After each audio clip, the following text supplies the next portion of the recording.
ഇതുപോലെ ചൂട് പാലിലേക്ക് 1 ടീസ്പൂൺ പ്രോട്ടീൻ പൗഡർ ചേർത്ത് നന്നായിട്ട് മിക്സ് ചെയ്യണം. നമ്മുടെയൊക്കെ കുഞ്ഞു പിള്ളേരൊക്കെ രാവിലെ എഴുന്നേറ്റ് സ്കൂളിൽ പോകുമ്പോഴും ബ്രേക്ക്ഫാസ്റ്റ് കഴിക്കാനായിട്ട് മടിയുള്ളവരും അല്ലെങ്കിൽ കഴിക്കാൻ സമയമില്ലാത്തവരും ആയിരിക്കുമല്ലേ.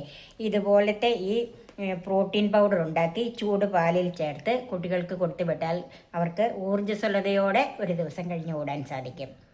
ഈ പ്രോട്ടീൻ പൗഡർ ഞാൻ തന്നെ വീട്ടിലുണ്ടാക്കിയെടുത്തതാണ്. ഹായ്, എല്ലാവർക്കും നമസ്കാരം. എല്ലാവരെയും എൻ്റെ ചാനലിലേക്ക് സ്വാഗതം ചെയ്യുന്നു. വളരെ ഹെൽത്തിയായ ഈ ABC പ്രോട്ടീൻ പൗഡർ ഉണ്ടാക്കുന്നത് എങ്ങനെയാണെന്ന് കാണണ്ടേ? നമുക്ക് നേരെ വീഡിയോയിലേക്ക് പോകാം. ഇതിൻ്റെ പ്രധാന ചേരുവകൾ ആപ്പിൾ, ബീറ്റ്റൂട്ട്, ക്യാരറ്റാണ്. ഇതെല്ലാം 1/2 കിലോ വീതമാണ് എടുത്തിരിക്കുന്നത്. ഞാൻ ഇതെല്ലാം തൊലി ചെത്തി കഴുകി വെച്ചിട്ടുണ്ട്. ഇനി നമുക്കിത് അരിയുന്നത് എങ്ങനെയാണെന്ന് നോക്കാം.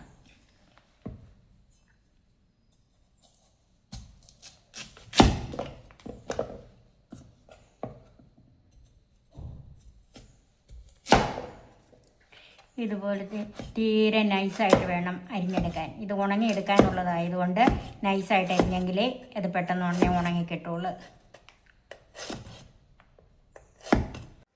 ഇതുപോലെ നൈസായിട്ടാണ് ഞാൻ അരിഞ്ഞെടുത്തിരിക്കുന്നത്. ഇത് ഉണങ്ങാനായിട്ടാണ്. ഞാൻ ഇങ്ങനെ അരിഞ്ഞതേ ഉള്ളൂ. നിങ്ങൾക്ക് ഏത് വിധത്തിൽ വേണേലും വരിക. ക്യാരറ്റും അതുപോലെ അരിഞ്ഞു വെച്ചിട്ടുണ്ട്, ആപ്പിളും അങ്ങനെ തന്നെ. ഇനി ഇത് വെയിലത്ത് വെച്ച് നന്നായിട്ട് ഉണങ്ങിയെടുക്കണം. പ്ലാസ്റ്റിക്കിലിട്ട് ഉണക്കരുത്, പേപ്പറിലും ഇട്ട് ഉണക്കരുത്. സ്റ്റീൽ പാത്രത്തിലോ അല്ലെങ്കിൽ തുണിയോ വിരിച്ച് അതിലിട്ട് ഉണക്കാം.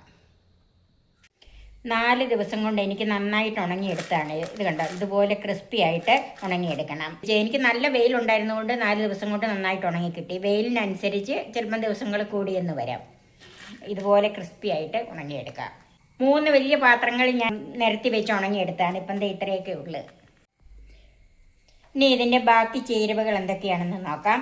ഇത് ഞാൻ എല്ലാം 1/2 കപ്പ് വീതമാണ് എടുത്തിരിക്കുന്നത്. 1/2 കപ്പ് എന്ന് പറഞ്ഞാൽ നിറച്ച് 1/2 കപ്പാണ് എടുത്തിരിക്കുന്നത്. 1/2 കപ്പ് പിസ്ത, 1/2 കപ്പ് വാൾനട്ട്, 1/2 കപ്പ് ബദാം, 1/2 കപ്പ് കശുവണ്ടി, അതുപോലെ 1/4 കപ്പ് റാഗിപ്പൊടി. ഇത് ഞാൻ വീട്ടിൽ തന്നെ വറുത്ത് പൊടിച്ചെടുത്തതാണ്. 1/2 കപ്പ് പനങ്കൽക്കണ്ടം. ഇതാണ് ഞാൻ മധുരത്തിനെടുത്തിരിക്കുന്നത്. ഇനി മധുരത്തിനനുസരിച്ച് കൂട്ടുകയോ കുറയ്ക്കുകയോ ഒക്കെ ചെയ്യാം.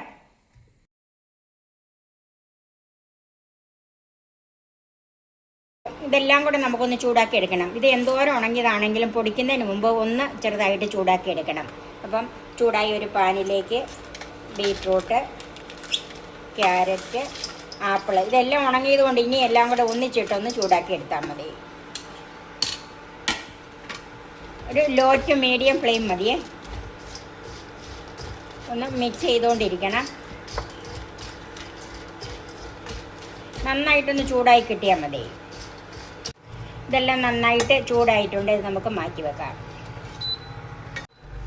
ഇനി ഇതിലേക്ക് വാൾനട്ട് അതെല്ലാം കൂടെ ഒന്നിച്ചിട്ട് ചൂടാക്കിയാൽ മതി. കാഷ്യൂനട്ട്, ബദാം,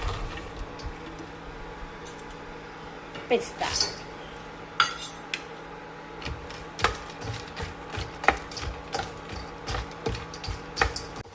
ഒരു മീഡിയം ഫ്ലെയിമിൽ ഒരു 2-3 മിനിറ്റ് ചൂടാക്കിയപ്പോഴത്തേനും ഇതെല്ലാം നന്നായിട്ട് ചൂടായിട്ടുണ്ട്. ഇത് നമുക്ക് തീ ഓഫ് ചെയ്തിട്ട് വേറൊരു പാത്രത്തിലേക്ക് മാറ്റി വെക്കാം. ഇനി ഇതിലേക്ക് റാഗിപ്പൊടി ഒന്ന് ചൂടാക്കി എടുക്കണം. അത് ലോ ഫ്ലെയിമിൽ വെച്ചാൽ മതി.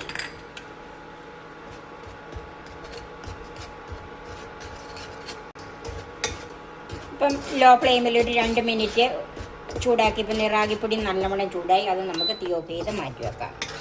അപ്പോൾ ഇതെല്ലാം നല്ലതായിട്ട് ചൂടാറിയിട്ടുണ്ട്. ആദ്യം നമുക്ക് ആപ്പിളും ബീറ്റ്റൂട്ടും ക്യാരറ്റും കൂടെ ചൂടാക്കിയതൊന്ന് പൊടിച്ചെടുക്കാം.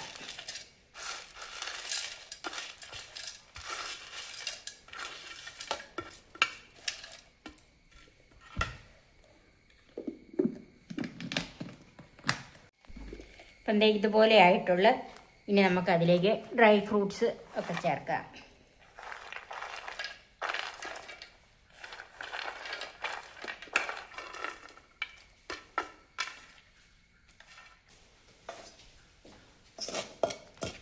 റാഗിപ്പൊടി ചേർക്കാം.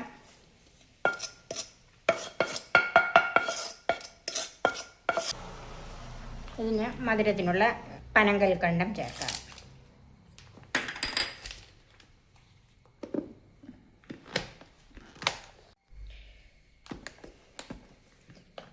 ഇപ്പോൾ ഈ പൗഡർ നന്നായിട്ട് പൊടിഞ്ഞിട്ടുണ്ട്.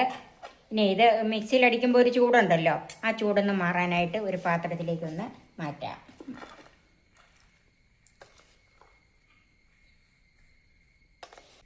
ഇതിപ്പോൾ ഇത് കട്ട പോലെ തോന്നുന്നില്ല, ഇതൊന്നും കട്ടയല്ല, അതൊക്കെ നല്ല പൊടിയാണ്. മിക്സിക്കകത്ത് അടിച്ചത് കൊണ്ട് അങ്ങനെ വന്നതേ ഉള്ളൂ. ഇത് ചൂടാറുമ്പോഴത്തേക്കും നന്നായിട്ട് പൊടിഞ്ഞു വന്നോളും.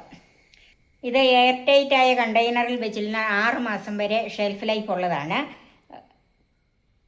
പിന്നെ ഇതിനകത്ത് തണുത്ത സ്പൂണോ അങ്ങനെ ഒന്നും തണുപ്പടിക്കാതെ വെച്ചേക്കണം. അങ്ങനെ നിങ്ങൾക്ക് സൂക്ഷിക്കാൻ പറ്റുമോ, അല്ലെങ്കിൽ അത് ഫ്രിഡ്ജിൽ വെക്കുക.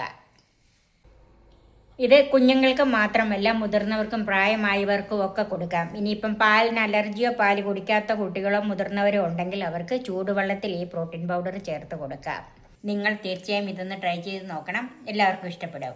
എൻ്റെ ഈ ചാനൽ സബ്സ്ക്രൈബ് ചെയ്യാനും എൻ്റെ ഫേസ്ബുക്ക് പേജ് ലൈക്ക് ചെയ്യാനും ഷെയർ ചെയ്യാനും കമൻറ്റ്സ് അറിയിക്കാനും മറക്കരുത്. പുതിയ പുതിയ വിഭവങ്ങളുമായി നമുക്ക് വീണ്ടും കാണാം. ഞാൻ സോഫി കുര്യാക്കോസ്.